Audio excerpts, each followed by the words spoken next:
क्या बिहार में कानून व्यवस्था सिर्फ नाम की रह गई है? क्या सरकार अपराधियों पर कार्रवाई करने में नाकाम साबित हो रही? और सबसे बड़ा सवाल, क्या न्याय की लड़ाई लड़ रही विधवा पत्नी को भी अब अपनी जान गंवाने का डर सता रहा है? यह मामला सिर्फ एक हत्या तक सीमित नहीं है, बल्कि न्याय की उम्मीद और सरकारी रवैये पर भी सवाल खड़े कर रहा है।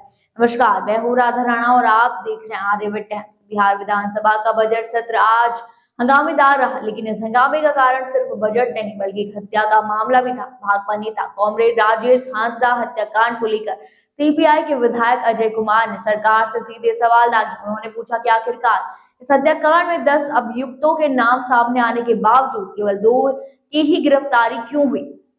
उन्होंने सरकार से पूछा कि जब राजेश हांसदा की विधवा पत्नी को लगातार धमकियां मिल रही हैं, तो सरकार क्या कर रही है। उन्होंने यह भी आरोप लगाया कि सरकार अपराधियों को संरक्षण दे रही है और हत्याकांड में शामिल बड़े नामों पर कार्रवाई नहीं हो रही।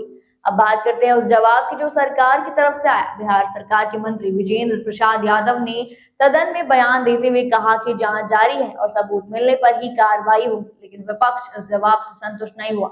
अजय कुमार ने दोबारा सवाल दागा कि अगर सरकार के पास सबूत नहीं है तो विधवा पत्नी को लगातार धमकियां कौन दे रहा है। अब जरा इस हत्याकांड की पृष्ठभूमि समझते हैं। अक्टूबर 2023 में मधेपुरा जिले के मुरलीगंज में भाकपा नेता कॉमरेड राजेश हांसदा के अज्ञात अपराधियों ने गोली मारकर हत्या कर दी थी। इस हत्याकांड का आरोप मुरलीगंज नगर पंचायत के पूर्व मुख्य पार्षद और बिहार के पूर्व शिक्षा मंत्री प्रोफेसर चंद्रशेखर के करीबी युवा आरजेडी नेता समेत 10 लोगों पर लगा था। हत्या के पीछे पुरानी भूमि विवाद की रंजिश बताई जा रही। इस रंजिश में अब तक 4 लोगों की हत्या हो चुकी है, लेकिन सरकार अपराधियों पर शिकंजा कसने में नाकाम साबित हो रही है। अब सवाल ये उठता है कि क्या बिहार की हत्या में आरोपी खुलेआम घूम सकते हैं? अगर जांच हो रही है तो बाकी 6 आरोपी कहाँ हैं? क्या सरकार विपक्ष के आरोपों से भाग रही है? कब तक विधवा पत्नी को धमकियां मिलती रहेंगी और सरकार सिर्फ बयान देती रहेगी? विपक्ष लगातार यह मुद्दा उठा रहे हैं कि बिहार में अपराधियों को सरकार का संरक्षण मिला हुआ, लेकिन सवाल ये भी उठता है कि अगर सरकार सही में इस मामले में गंभीर होती है तो क्या अब तक सभी आरोपियों की गिरफ्तारी नहीं हो जानी चाहिए थी।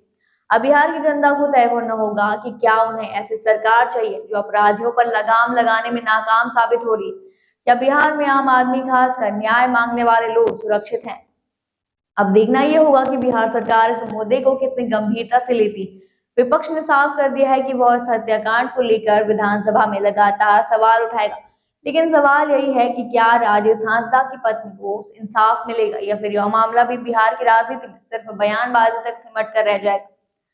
आपकी राय क्या है इस विषय पर हमें कमेंट सेक्शन में जरूर बताएं। फिलहाल के लिए इतना ही। बने रहिए आर्यभट्ट टाइम्स के साथ और साथ ही हमारे चैनल को सब्सक्राइब करना ना भूलें और फेसबुक वेबसाइट पर फॉलो जरूर करें।